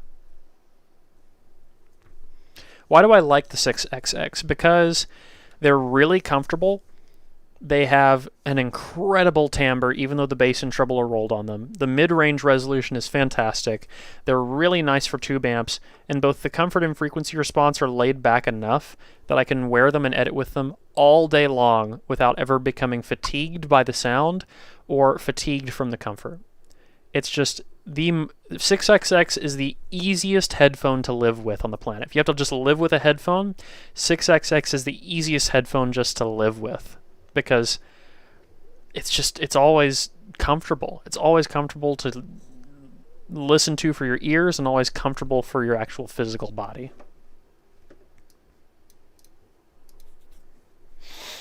Ooh, Alexa's 540 on sale. That's not bad. YouTube YouTube Music. YouTube Music is okay, but like it's on the same level as Spotify. It's not quite as good as Tidal. I would say it's worth the jump personally for me from Spotify to Tidal. At this exact moment, I'm using the Antlion Mod Mic Wireless. I'm doing a review on all three, but this is my favorite one out of the three, and I do recommend it. The battery might die on it at some point. I should plug up another mic because I can see right there a flashing battery indicator. Let me grab my microphone interface. We are going to lose audio for just a minute because I'm going to plug up an XLR mic. I have been using this thing for like a week straight, so. Alright, unplug.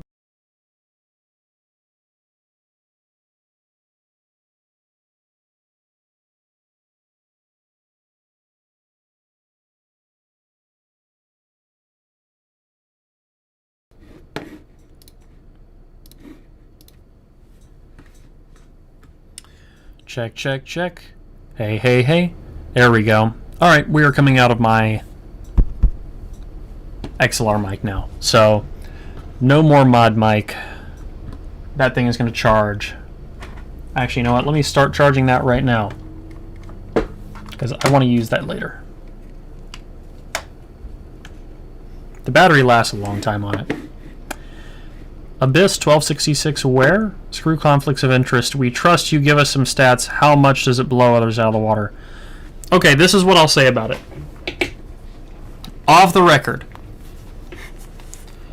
it gives me an experience no other headphone gives me. And Josh just made a video about it, and I agree with pretty much everything he says in that video. And that's pretty much it. That's the most I'll say about it. It gives me an experience no other headphone gives me, and if I had to pick an end game, it would be that. Go watch Josh's video.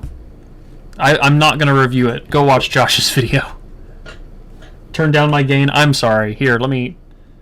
Is that better? Check, check, check. I turned it down some more. Hopefully that's good enough where it's at now. Sorry about the clipping, boys. I should put a compressor on this this input. SpongeBob headphones. I mean, they are square. Okay. I just got a message.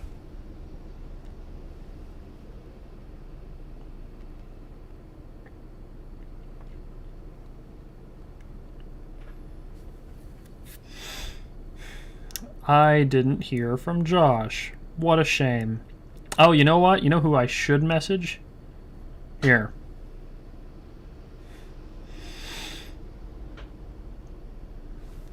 Just wait. Just wait.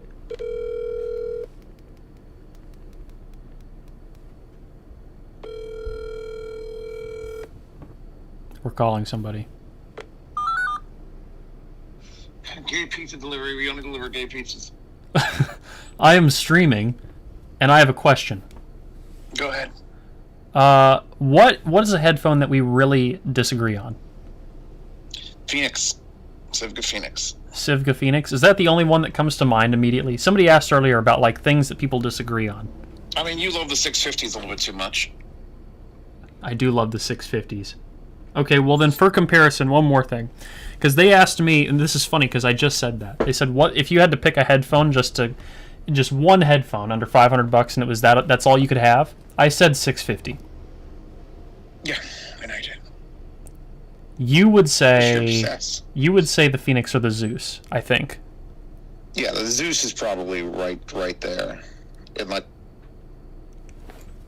Well, there you go. There you have it. I've been doing this for I don't know how long I've been doing this for. Probably like an hour or something. I'm going through and making a list. We need to update this list on the hi-fi guides. True. For the incredible website, hifiguides.com. Did I tell you about the Gold Planar GL2000? No. Have you heard about our Lord and Savior, the Gold Planar GL2000? No. You can tell these people about it. Make them a giant planar. Take the Zeus and make them a planar? I've seen comments saying that I should check out the Gold Planar. And I got them. I thought they were $1,200 or $1,300 because I know there's an expensive set of Gold Planars. Turns out they're only like $600. Oh! I was willing to give them a pass at over $1,000. Joshua Valor is calling me. Oh, God. All right, I'll talk to you later. Joshua Valor. What's up? It's funny because I was just on the phone with Zeos and I'm doing a live stream. Two things. What is a headphone we disagree on? What is the headphone we do agree on? Okay, there you go. That's a better one. So probably a lot. And if you had to pick one thing under $500 and it was your only headphone. That was my only headphone. Yep. Like, no. For ever, like anything. I assume, yeah. I'm probably gonna go with like the 3.7X, not because it sounds the best. No, 3.8X, not because it sounds best, but because it's got the microphone on it. And it's really comfortable. That's a pretty good answer. Okay, wait. Let's say microphone out of the option, like no gaming headset. Okay. 660S's were pretty good. I think 1990s were under 500 at one point. Yeah, I think they were. I'd probably go with the 1990s then. Yeah, I could see that. That's a good choice. Okay, I'm going to keep rolling with this, and I'm going to try and get this list finished before it gets super late, but I'll hit you up later. Alright, catch you later. Bye. Alright, dude. Okay, so there you go. There you hear it from Joshua Valor and from Z Reviews. Let's keep going. Oh, good headphones contrast to 6XX. It depends on your budget. Argons are like the opposite of a 6XX. Tiger 300Rs are like the opposite of a 6XX. A lot of planars are going to be the opposite of a 6XX. Really anything with bass. What are the best earbuds under $50? The Final E2000, which might be right at $50, but I don't remember. I don't know how the Zeus would be for pop and electronic. I liked it for orchestral. You might enjoy it for pop and electronic. It's not like rattle your head bass, but it is kind of punchy. It depends on what kind of sound you really like. Are the Drop Pandas worth it? Depends on what you're after. Refer to this. Lots of detail. Tuning is okay.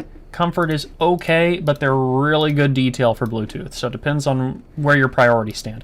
I think that's why I'm making this list, because then we can say distinctly like, okay, here's where these things stand, and you can decide based off your priorities what is best for you. So you prioritize comfort. Okay, then, you know, you have our things that are our 15s for comfort, you know.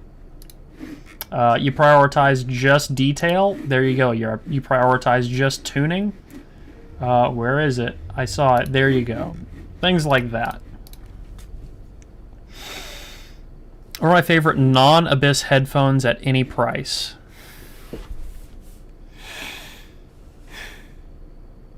Truth be told, my second favorite headphone behind this is probably Orpheus. Just because it's so relaxed. And then behind that, if we're talking reasonable headphones, maybe either the Focal Clear or the Verte Closed with microsuede pads, but only with microsuede pads, or an Odyssey LCD 2.2 revision with vegan pads. I know that was like a lot of headphones, but like 1266, Orpheus, the rest of those in a blob, I like all of them. I lost some comments there. Where did they go? Nobody prioritizes just one category. You're right. But, I mean, you can mix and match, you know? It's like, oh, you care a little bit more about this and this, or if one thing is a deal breaker for you, it's like, oh, that sounds good, but comfort's not good. Well, I guess watching the reviews is going to be the best way to learn about things, but, you know, this is a condensed version if you want to really compare a lot of things. I'm stalling talking about the M50X, can you tell? I need to answer this text message because it is related to my dinner. And then I will answer some more questions and we'll get to the M50X on this list.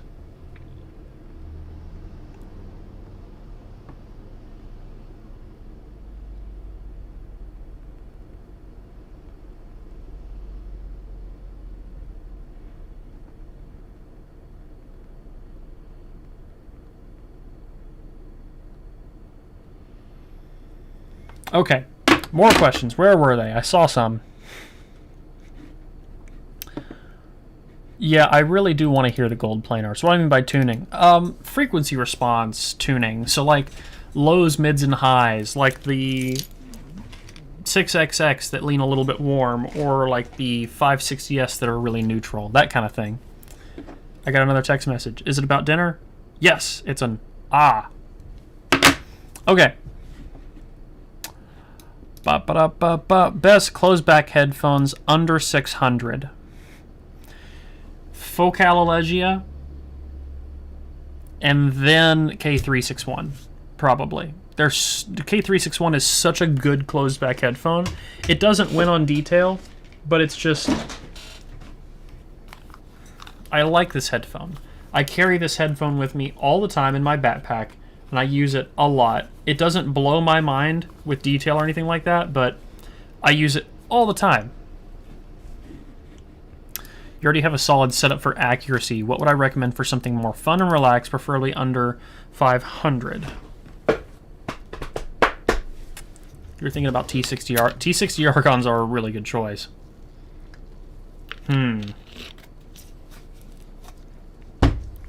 Just fun.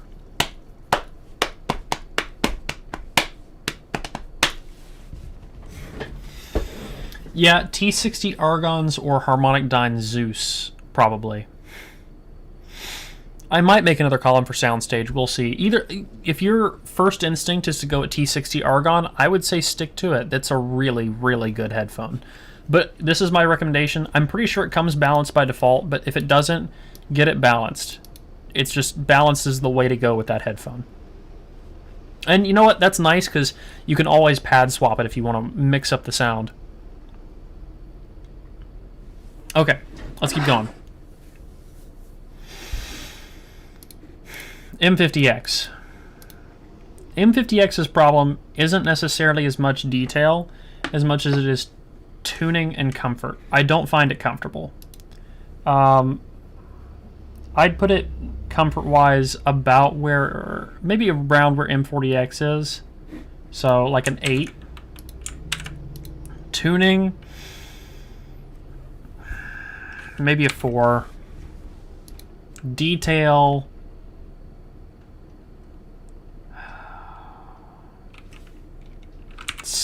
probably 6. The Bayer was rough. The Bayer Lagoon ANC was really rough. Most underrated headphone manufacturer. I'm going to say the people I work for, but if I'm going secondarily to that, most underrated headphone manufacturer.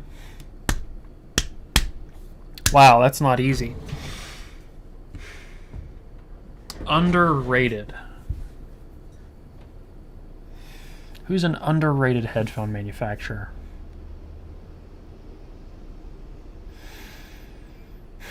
I don't know. I feel like a lot of them really get their due credit most of the time.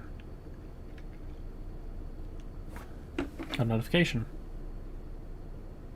Someone said, damn, and that's all they said. Final does make some good IEMs, but here's the thing. Okay, so people, I see like Meze and ZMF and stuff like that. It may seem like that, but I look in communities, audio communities, and I have a forum. I have Hi-Fi Guides. I look through there, and all the time we see, a lot of these headphone companies get a lot of recommendations and credit. There really isn't any that I see completely left out. For the most part, everybody is pretty evenly blanketed, I feel like. I don't feel like there's a big headphone company that just gets totally left out.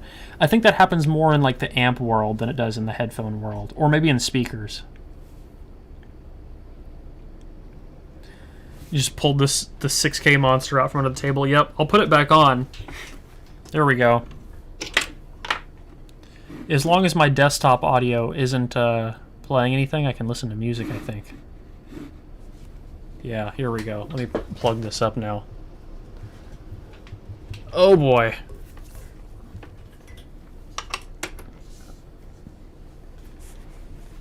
Okay, here's the weird thing about this. This you don't seal this thing on your head. You let it sit with an air gap, and it does speaker things, and that's why I like it. Cyber DMS. Yeah, I'm a sci-fi character now. It's just this is the next step in my evolution.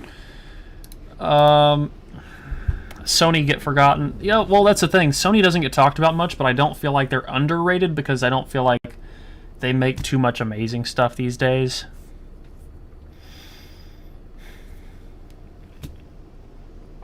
Oh yeah, Oppo did get shut down. Thoughts on Tenet? I haven't seen Tenet yet, but I'm going to soon. This is making me think about all these different headphone manufacturers now. There's so many out there. You know what? Let me look on Hi-Fi Guides. Let me check Hi-Fi Guides real quick.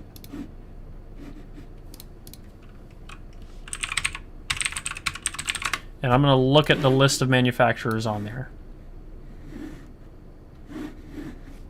Hey, thank you for donating to my stream.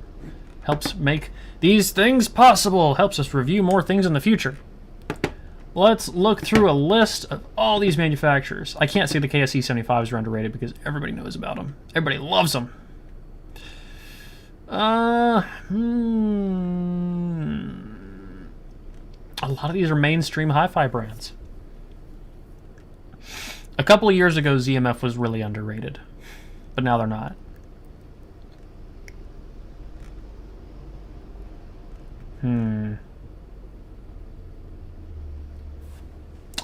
I don't know. I feel like a lot of them get their credit. I feel like a lot of them really do get their credit. Okay, let's go back in here. Budget amps under 100. Under 100 is where it gets tough.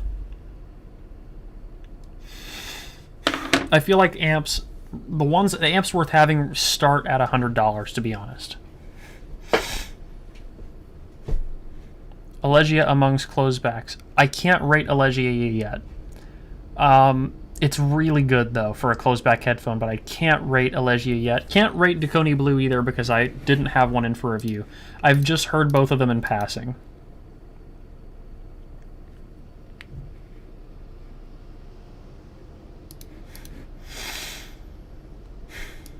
Yamaha does make some headphones. I don't have too much of an opinion on them, to be honest. Oh, whoa, God, that's a good question. What audio setup would I get if I only had $1,000? Let's come back around to that. Let me finish this, and then we'll talk about that. And I'll take a couple more questions after that, and then we'll wrap it up, because I gotta go eat dinner. Bayer, Laguna NC. Detail, 3. Tuning, 3. Comfort,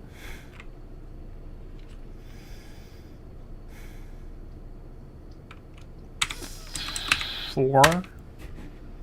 The Audio Phantom. Detail, 4. Tuning, 4. Maybe 5. comfort.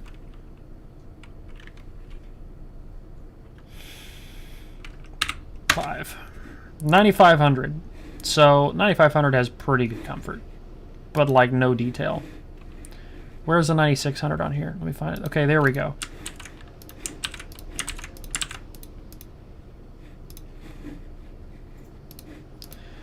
Tuning though. B&W P5. Detail. That was an easy, I almost put 78.7. But the tuning was like a 3 also. P9 just did nothing good at all. It's the most uncomfortable headphone that I've probably worn in a long time. P5, pretty low on that too. Aura, Aura doesn't do anything well. It's bad on comfort. I mean, I could probably do like a 2 in one of these, but I'm just going to leave it at that because that's all it needs to be. Okay. I need to figure out the thing for this. Is it sum?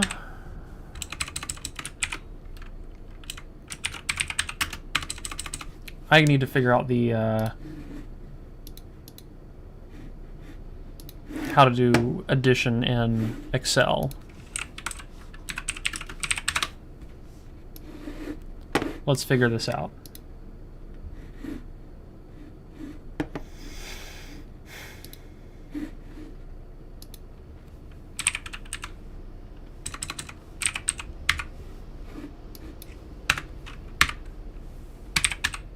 Oh, there we go.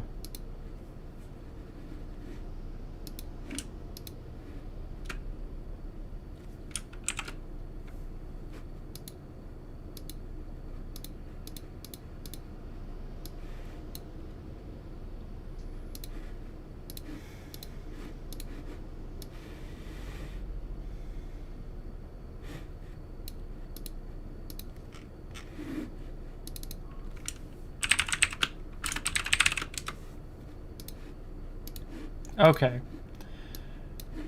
I gotta reorder these somehow, I guess, now, based off that.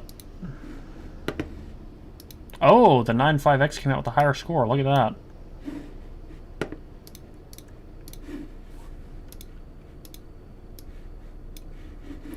Alright, I'm gonna reorder these based off their total scores.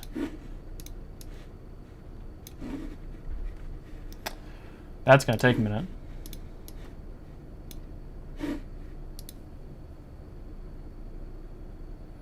I need X. Am I missing something? Did I do it wrong? X factor column. You're right. I do need an X factor column.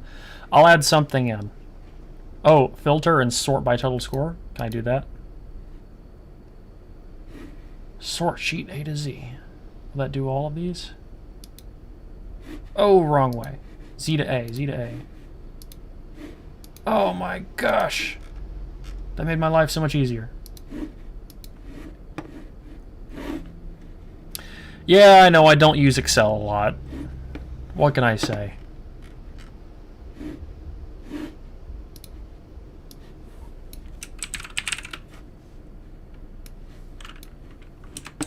Okay.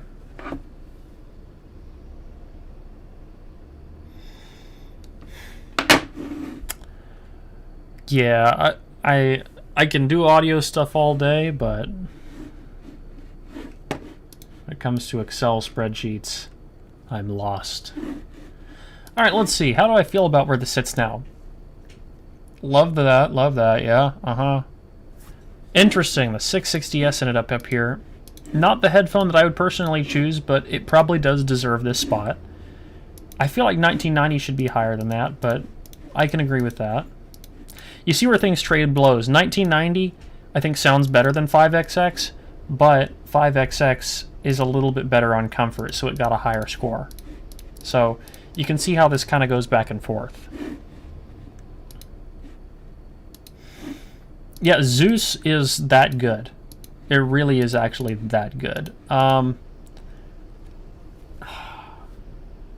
might do a 17 on tuning, but it is a 19 on detail.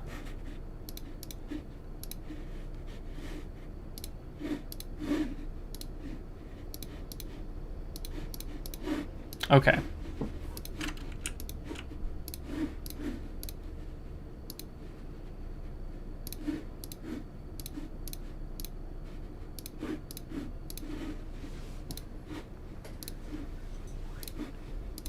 Oh wow, that green is bad. Let's not do that green. I'll just leave that like it is. Alright, I think that's a good start. I would like to try the Aurora Audio Borealis, actually. Can't get my hands on one yet, but I would like to at some point soon. Where can I view that list? That's a good question. Let me share that. Make sure everybody can access that list. It was in my most recent video, but you know what? I will... Oh, did I just... There we go. Where is it? Not that window. Not that window. I have too many windows open. There's 500 of you watching right now. That's cool. A few years ago, this never would have happened on my channel. It makes me so happy that this community has grown as much as it has. I'm going to copy this link, and I will spam it in the chat just for you guys. And here you go.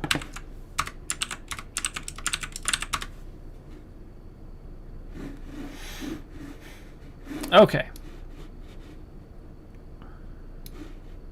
I will put this in the description, yeah.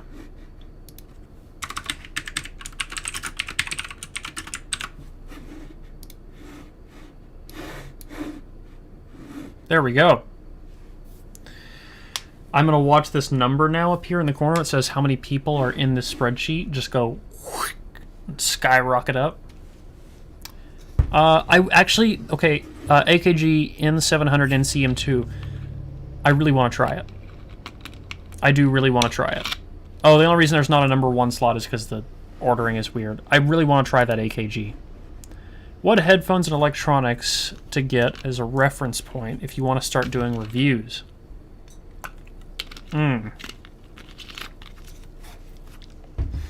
Two things I'd recommend if you want to start doing audio reviews. One, go to some Can Jams and try everything you possibly can. Try every headphone you possibly can and really spend time with it so you can get an idea for a lot of the differences.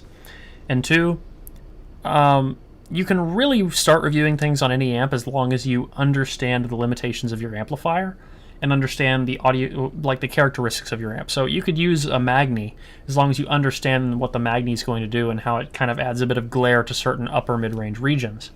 The same can be said for a lot of things. I'm using the A90 and D90 as my main stack for reviewing headphones just because I know the characteristics of that amp and how it sounds.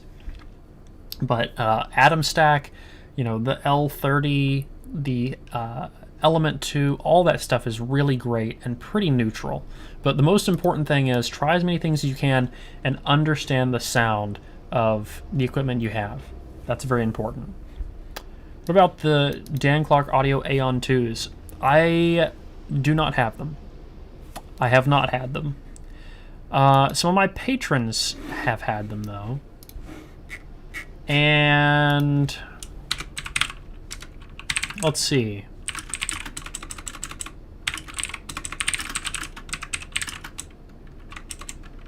Let me put a comment out there and ask my patrons, and then I will forward it along here.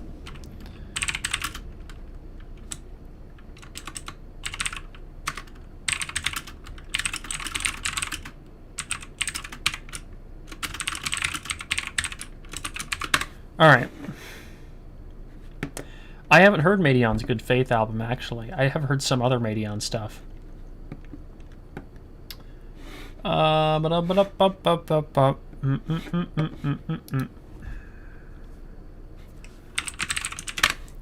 Nice stream. Thanks. Trying to decide.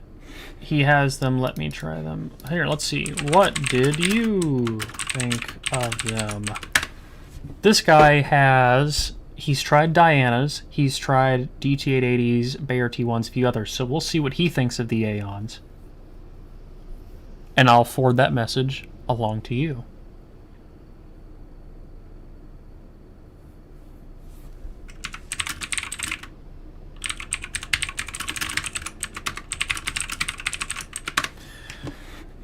Hey, Serial said he'll send me his. Dank. Oh, not you, Siri. Siri always wants to be a part of what's going on. They're typing. Okay, let's see what else is in here. Thoughts on the Susvara? It sounds really good. Yeah. But the... I'm going to direct you to Josh's video again. Okay, thoughts on Aeon 2 Close. Here we go. Funky frequency response, great comfort and portability. Okay. There you go. That's what they said about it. I'll have a review on it at some point.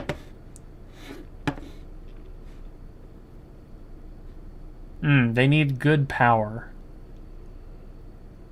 Interesting. The sound is hard to describe, they said. Okay. Is the 9600 muddy?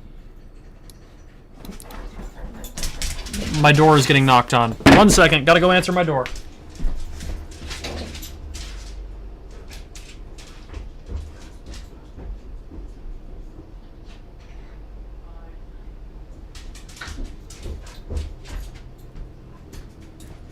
I'm back, I'm back, I'm back. Okay.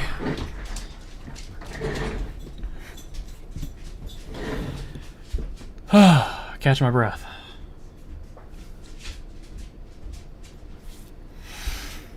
I'll do a few more. Oh, the 1K audio setup. Okay. I'll answer that, and then I'm gonna run. Let me think about that.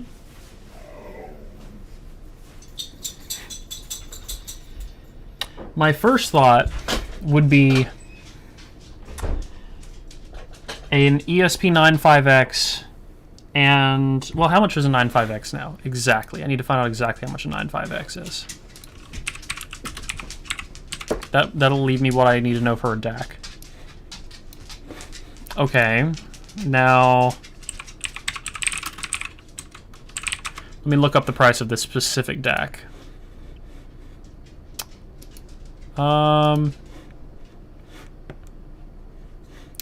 Alright, here we go. The first thing that comes to mind under $1,000 is a ESP95X, and Modhouse sells the Socras 1321 DAC. Those two things is the first thing that comes to mind for me. Along with that, maybe 6XX, a dark voice, and a good DAC. Or a DT1990 if you can find one under $500, or maybe an Alex and a JDS amp DAC setup. But if you're just going all out maximum hi-fi for $1,000 and you're willing to EQ 95X, the drop ESP 95X and a Socras 1321 DAC probably. Okay. How much am I losing for using high-end gear of Spotify Premium? You're not losing a lot. It is a little bit better with Tidal. It truthfully is a little bit better with Tidal, but you're not like totally ruining your setup. But it is a little bit better with Tidal. Okay. Boys, everybody watching, I love you guys. You have made all of this possible. I wouldn't be sitting here reviewing headphones. I wouldn't be able to talk about all this stuff if it wasn't for you guys watching my videos and helping the channel go on. So I appreciate it. I'm really excited for 2021. I've got a lot of things lined up to review. I'm going to be really busy, but I think it's going to be a great time. But for now, I need to run. I am super, super hungry. I got to cook dinner. Oh, and I'm going to work on this list a little bit more tonight at some point. But for now, for everyone watching, thank you for being part of the community. Happy New Year.